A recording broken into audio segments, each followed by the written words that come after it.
நான் அப்போவே நினைப்பேன், இந்த தாத்தா யாரு, இந்த தாத்தா யாரு, இந்த தாத்தா என்னன்னு தெரிஞ்சுக்கிறணும் அப்படின்னு நினைப்பேன். இந்த பேர் பார்த்தோன்னே எனக்கு ரொம்ப பிடிக்கும்.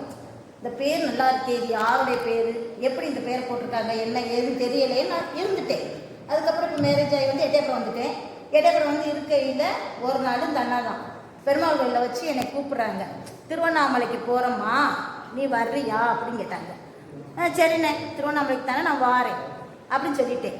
சரின்னு சொல்லிட்டு நான் திருவண்ணாமலைக்கு என்ன அண்ணாமலையாரை பார்க்க போகிறோம் அப்படிங்கிறதுல தான் நான் நினச்சி நான் போனேன். ஆனால் அங்கே போனதுக்கு அப்புறம் தான் எனக்கே தெரியும், ஆசிரமத்துக்கு போன உடனே எனக்கு சாமிஜியை பார்த்த உடனே எனக்கு டக்குன்னு பார்த்தோன்னா, ஆஹா அந்த சாமியை தானே நம்ம 7வது படிக்கையிலேயே நம்ம சாமி நினச்சோமே, இந்த சாமி தான் அவரா அப்படிங்கிறதுல எனக்கு பெரிய ஒரு ஆனந்தம். ஃபஸ்ட்டு டைம் எனக்கு கொடுத்ததே அவர் அந்த பாக்கியத்தை கொடுத்தார். அதுக்கப்புறம் இன்னைக்கு வர நான் எடுத்து வைக்கிற ஒவ்வொரு ஸ்டெப்லேயுமே பகவான் எனக்கு எல்லாமே கூடவே இருக்காங்க.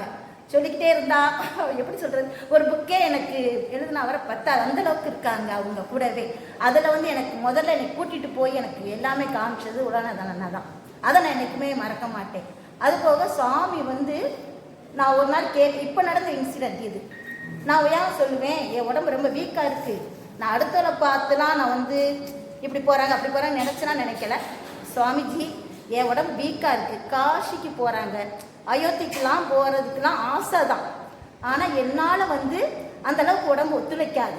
நான் என்ன பண்ணுறது, வரணும்னு ஆசை, ஆனால் போகிறதுக்கு உடம்பு வந்து ரொம்ப வீக்காக இருக்குன்னு சொல்கிறாங்க டாக்டர், எனக்குள்ள நிறைய பிரச்சனைகள் இருக்குது, எப்படி போகிறது அப்படின்னு ஒரு நாள் பேசிகிட்டு இருக்கையில் யோகா கிளாஸ்க்கு எங்கள் ஹஸ்பண்ட் என் வீட்டுக்காரர் போக சொல்லுவார்.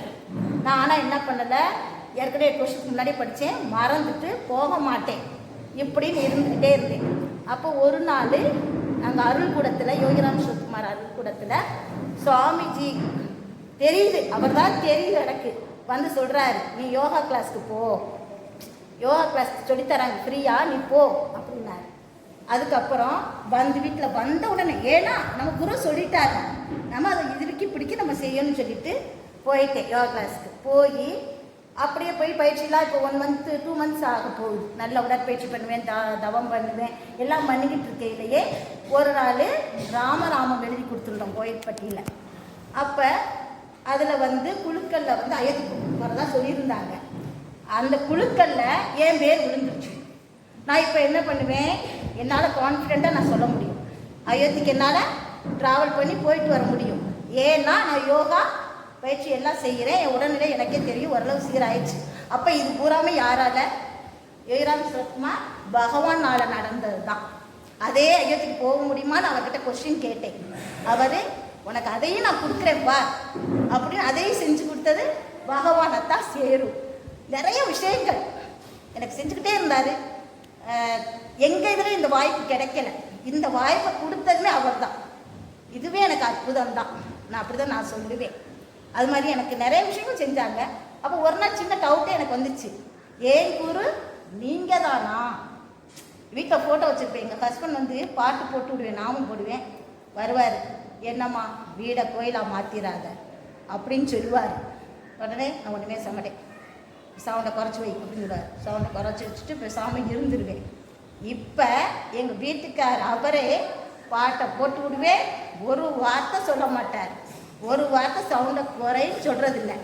வாய்ப்பில் எதையோ சொல்லிக்கிட்டு இருந்தா, என்ன யோகிராம் சிவகுமார் அப்போ நாம சொல்கிறியா அப்படின்னு சொல்லுவார். அப்போ அந்த அளவுக்கு மாற்றிட்டாங்க ஐயா. ஃபேமிலிக்குள்ளேயே இருக்காங்க. இந்த இது சொல்ல நினச்சேன்ல, எனக்கு எல்லாமே செஞ்சுக்கிட்டே இருந்தாங்க, கூடவே இருந்துக்கிட்டு இருக்க மாதிரி எனக்கு ஒரு ஃபீல் இருந்தது. ஒரு நாள் நைட்டு நான் கேட்டேன், ஃபோட்டோ வச்சுருக்கேன், அதை பார்த்துட்டு, சுவாமிஜி பகவான் நீங்கள் எல்லாமே, நீங்கள் எனக்கு ஒரு ஸ்டெப்பும் கூட இருந்து நகர்த்துறீன்னு எனக்கு தெரியுது, நீங்கள் தான் என் குருன்னா எனக்கு இன்றைக்கி தெரியும் அப்படின்னு சொல்லிவிட்டு நான் போய் படுத்துட்டு என் பையன் நான் படுத்திருக்கோம். ஒரு நிமிஷம் திரும்பி படுப்போம்ல, அந்த ஒரு நிமிஷத்தில் திரும்பி படுக்கையில் நான் எந்த ஃபோட்டோவை கேட்டுட்டு படுத்தனோ அந்த ஃபோட்டோவோட அப்படியே ஒரு ஒளியோடு வந்து காமிச்சு டக்குன்னு மறைஞ்சிட்டாங்க. அப்போ அந்த அளவுக்கு நம்மளை ஒவ்வொருத்தவங்களையும் சாமி கூடவே இருந்து நடத்திக்கிட்டே இருந்தாங்க. இன்னொரு விஷயம், ஒருத்தவங்களுக்கு சொல்லக்கூடாது, செஞ்ச உதவி சொல்லக்கூடாது. நான் ஒருத்தவங்களுக்கு ரொம்ப கஷ்டப்படுறான்னு சொன்னவருக்கு ஒரு அமௌண்ட் கொடுத்து ஹெல்ப் பண்ணினேன். எந்த வீட்லையுமே ஹஸ்பண்ட் வந்து அதை ஒத்துக்க மாட்டாங்க, கூட பிறந்தவங்களுக்கு செஞ்சாலுமே. நான் இருந்தாலும் பரவாயில்ல, நான் சிறு சிறு வச்சு தான் அவங்க போய் கொடுத்தேன். அந்த அமௌண்ட்டை எனக்கு வட்டி போட்ட மாதிரி பகவான் எனக்கே தெரியாமல் என் மிரக்கல் மேன் சொல்கிறாங்க, அதை நான் அடித்து சொல்லுவேன். அதில் எனக்கு வட்டி போட்ட மாதிரி அதே ரூபா என் பீரோவில் இருந்து நான் எடுத்தேன். அப்போ எங்கள் வீட்டுக்கார்ட்ட கேட்குறேன், ரூபா நீங்கள் வச்சிங்களா அப்படின்னு கேட்டேன். எங்கள் வீட்டுக்கார், நான் ரூபாலாம் வைக்கலாமா, இந்த ரூபாய் வைக்கல, வேற பல ரூபா இருக்கும் அப்படின்னு சொன்னேன். 4000 ரூபா வைக்கிற பழக்கம் இல்லைம்மா, எவ்வளோ ரூபா இருந்தாலும் அது உனக்கு தான் அப்படின்னு சொல்லிட்டாரு. உனக்கு தான் அப்படின்னு சொல்லிட்டாரு எங்கள் வீட்டுக்கார். இல்லைங்க நீங்கள் வச்சுக்கோங்க. இல்லை அந்த ரூபா கூட உனக்கு தான், நீ வச்சுக்கோ அப்படின்ட்டாரு.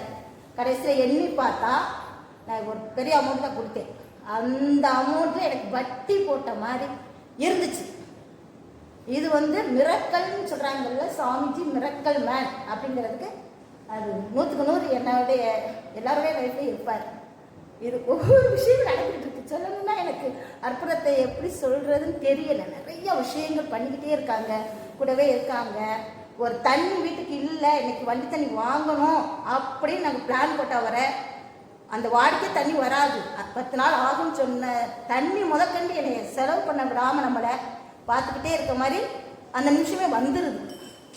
அப்படி சொல்லையில் எனக்கு எல்லாருக்குமே அந்த பலன் இருக்கும். எல்லாரும் சொல்லுங்க அற்புதத்தை. நான் எனக்கு தெரிஞ்சவரை எனக்கு நடந்தது கூட சொல்லிட்டேன். இன்னமும் அவர் கூடவே இருக்காங்கங்கிறது எனக்குள்ளே இருக்கு.